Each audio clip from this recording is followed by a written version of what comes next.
Hi, I'm Brendan Fraser, and this is how I became Charlie. You're an amazing person, Ellie. I couldn't ask for a more incredible daughter. Are you actually trying to parent me right now? Who would want me to be a part of their life? Word went out that Darren Aronofsky wanted to make a movie. I met Darren. He didn't know if or not he was going to or could make The Whale because he needed to find an actor to fit the part. He had already conducted a pretty exhaustive 10-year search. The project had gone through, I think, 3, maybe 4 different sets of producers, and he was producing at one point directors, but that was because of the challenge of creating Charlie. Darren was going to create Charlie using tried and true makeup, costume, and wardrobe. Adrian Moreau is the creator and makeup artist.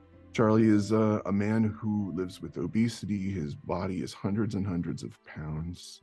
And to play the part meant that all the apparatus, all of the makeup, all of the applications had to be as authentic and true to the human experience of living with obesity, or as near as possible as to get to that reality. So processes of digital scanning, printing molds, keeping consistency in the applications, all had been mandated to have the obeyance of gravity and physics. This was not going to be a repeat of what we'd seen in movies for years, and I watched a lot of them. If ever there was an actor or actress in a weight gain costume, we paid attention to it. And one thing that was consistent about, whatever the intentions were, whether it was a pejorative joke or an unfair or mean statement about a character, creating them to inhabit that body, we were not going to do that. We firmly believed that the audience will buy into the reality of who this is, as long as the actor does, as long as the makeup and the look are authentic, and as long as you don't notice where the seams are. There was no CGI treatment. Well, that's not true. There was maybe there's a little cure put on. Maybe the fabric acted up a little bit on One Morning. It was in its own movie, but we'd smooth that out so it didn't take your eye away from that neurology that we all share, that can pick out the details of what's false and what isn't. I mean, that's part of the magic of movies anyway. But all of that technology and all of that support went into creating Charlie, who is at essence, he's a man, he's a father, he's a teacher, he is a lover, he's well read, he is infinitely human, he's flawed. You don't have to be angry at the whole world. You can just be angry at me.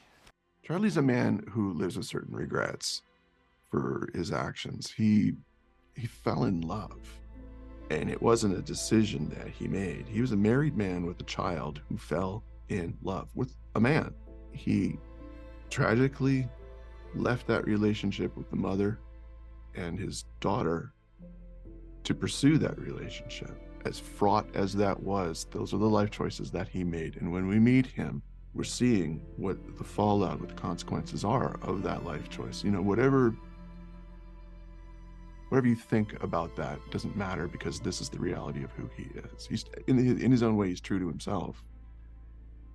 But because he weighs hundreds and hundreds of pounds and his health is as compromised as it is, he realizes all at once everything he's been pushing aside about not getting medical assistance, by not changing his eating habits. All of that comes to a head when he finally realizes he has mere days to live, and he laments that he has not made it right with his daughter, and the salvation that he aspires to can only be attained if he's able to apologize to her in a meaningful way, if that is even possible. And that's the obstacle. And there's no villain in this film, really. You know what? You can't throw me away like I'm a piece of garbage and then suddenly just want to be my dad 8 years later. You left me for your boyfriend. It's that simple.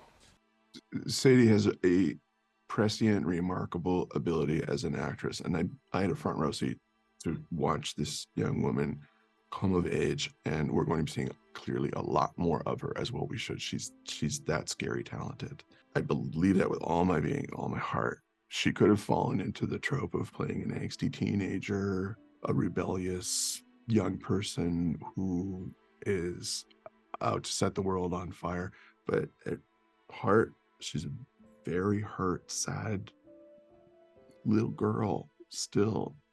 And that manifests in her focused rage that she has for her father. And the facility that Sadie has with playing that is eye-opening and remarkable. Hong Chow, again, firmly established in her professional life, and with obvious good reason. She has an innate ability that I saw to make everything that she does as a character authentic. I mean, believable. Even more so in between the lines. She can say more, I think, in the silences and the pauses than what you're given as an actor to speak as dialogue. I think it was a film that was made during the time of COVID, when we all felt clearly under existential threat in our own way. And strangely, for what it's worth, it somehow brought us all closer together, which is important in telling a story that's a chamber piece, really. An adapted screenplay from a stage play by the writer himself to maintain that intimacy of 5 people in search of salvation. And we don't know if they're going to get it until the last gasp. She saved him. She wasn't trying to hurt him. She was trying to help him. I became accustomed to Charlie's costume and body pretty quickly. And when I wasn't wearing it, I would feel almost an undulating sense of kind of a quasi-vertigo or something. I don't know what it was, but I think it was a signal to my body that a body that carries the weight that does requires you to be strong in ways that you're not ready for. And it gave me more profound respect for people who do live with obesity. The realization that I had in playing the role was not because of anything that I was wearing or was encumbered by. That was all helpful to tell the story. I think it just came from seeing the final film alone in a screening room, months and months and months after we'd finished, and feeling like I was watching something that I intellectually knew about, but I was seeing a completely different character, but still being able to recognize, I guess, myself in that, as much as I wanted to lose myself in the role. I think I realized that you need to forget everything that surrounds it and just play the part as a man, as a person. People are incapable of not caring.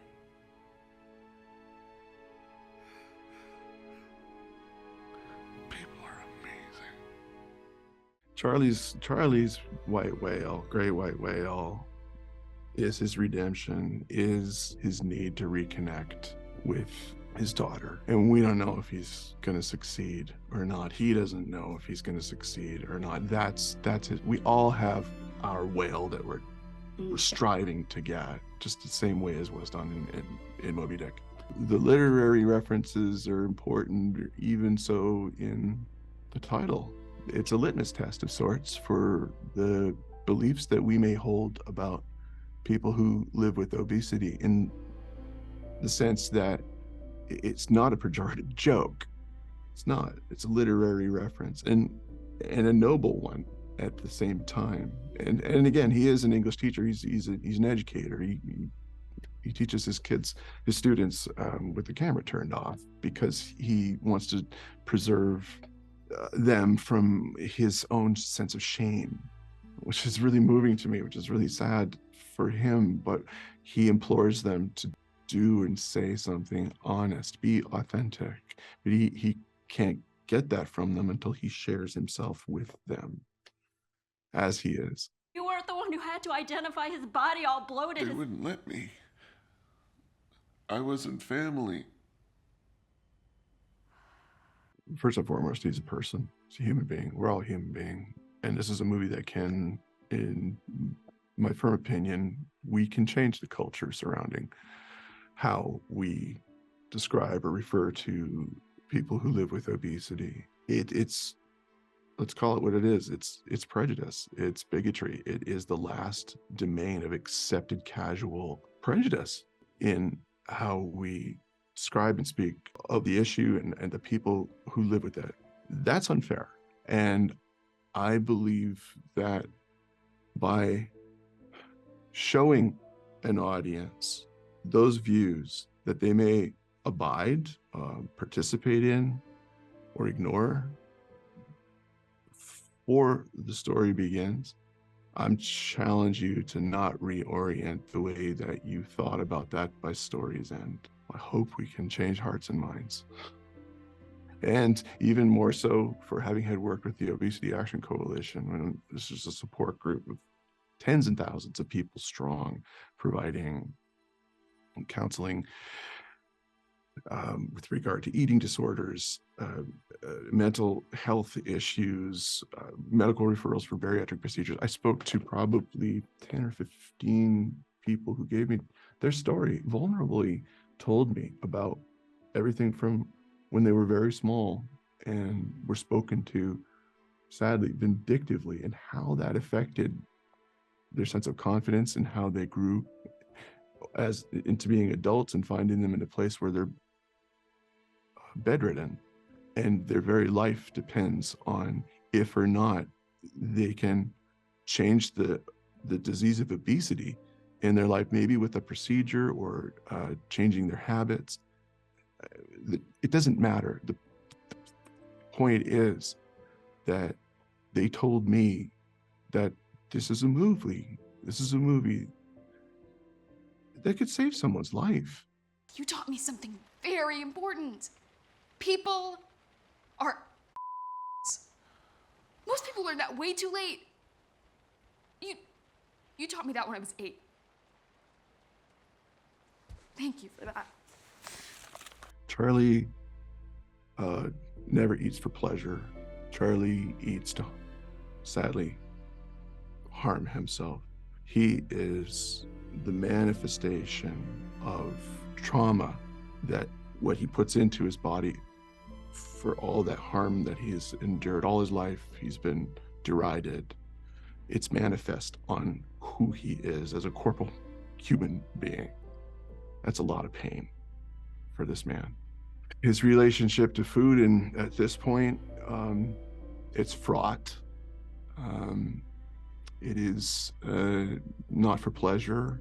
It's challenging is the word. It's not going to be easy to watch certain sequences in this movie, but there's nothing gratuitous, but it is important that there is an authenticity, an honesty about who he is and how he came to the place where he is now before his time runs out.